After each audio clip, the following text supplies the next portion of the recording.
Hi, I'm Damien. This is Enneagram Life. So today I'm going to talk about Enneagram Type 8 in specifics. I'm going to talk about how often the Enneagram Type 8 is called the Challenger. And I don't think that's the greatest name. I often think of the Type 8 as the Enforcer or an Enforcer. So, that would be a better name to me than the Challenger.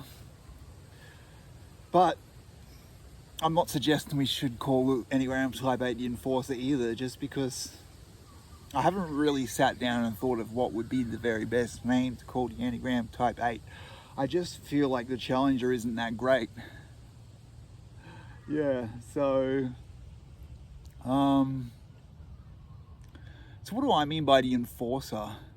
Often Enneagram Type 8 feels the need to enforce something. I remember once I was in Canada, and so I'm an Australian, and they picked up that I wasn't Canadian by my accent, and there was this woman that at the restaurant that told me I should give a tip. I think she was a waiter, and she went on this big spiel about it to me, about how it was important and how she knows in my country they don't do that and things like this, and which I gave a tip and that was all fine, and it wasn't a big deal, and I'm not a cheap bastard. But yeah, so she was, I'm pretty sure, a Type 8, and so things like that, like that's a form of enforcement, right? So she's enforcing her belief that people should tip.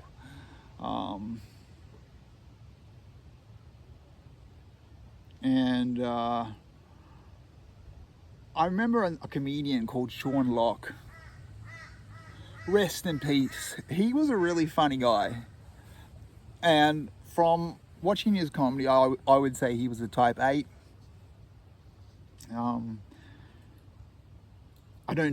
I've never actually spoken to him or met him as a person, but just I've watched his comedy. So I don't like to be too certain about people's types when I'm not going by, I haven't met them as a person. But yeah, I think he's a Type 8. And I remember once watching him really getting into Russell Brand, another comedian. Russell Brand wasn't even there, and that's the thing. That's part of it. Like, he was talking about how Russell Brand had encouraged people not to vote as some sort of Russell Brand is a comedian, and he also does a lot of political type things, and Russell Brand had supposedly said something along the lines of no one's worth voting for, and you should do some sort of resistance against the actual system by voting for none of these candidates, as some sort of rejection of the whole system. And then so Sean Locke was really against that, and it was a form of enforcement because he felt the need. You could see that Locke felt the need to say that what Russell Brand had said was really wrong, and no one should do that, and you should vote, and it's wrong to have that attitude towards the electoral system in Britain. And I guess it really, you kind of sort of have to know these people to pick these things up. But knowing Sean Locke and the show he was on when he said that, like pretty much all the time he just sticks with comedy. He says funny stuff pretty much all the time. It's always about comedy, and 8 things might show up in the comedy, but this was like something he really, it wasn't even funny. It was just, it might have been a bit funny. I haven't seen it for a while, but it was mostly just an enforcement, a form of a knock. It was a form of saying, this is what's wrong, this person said this and it's wrong and he shouldn't be doing that. Yeah, so that's what I mean by enforcement. It's some sort of a rule, belief system that they're trying to implement or encourage others to do with some sort of an attack. That's probably a good explanation of an enforcement in this scenario. And so 8s do things like that a lot. And it's pretty obvious where it comes from. The anger. Anger is obviously at the core of the 8, and in particular, 8s express anger. So, that characterizes 8s, their expression of anger. The other the other anger types, the 1 and the 9, aren't characterized by expressing anger. Or at least they're not characterized by that anywhere as much as the 8 is. So the 8s, yeah, they're the type that expresses anger the most. And so you can see how that would lead to them getting angry at someone for something, which would lead to an enforcement. So often I think of the 8s as the enforcer. And yeah, so this common term that you often see them described as the challenger, I can see how that probably relates to this same idea of being an enforcer. Or at least it's driven by the same core. So if someone, like if you think about it, if someone's knocking someone for doing something that they think is wrong, so if they say like, hey, don't drop litter, pick that up, that's an enforcement, right? But it's also a challenge. But I think there's a lot of difference. There's a nuance there which is important. That is, the word challenger doesn't really... I mean, none of these words are precise by themselves. And I think the word challenger is less precise than, say, enforcer.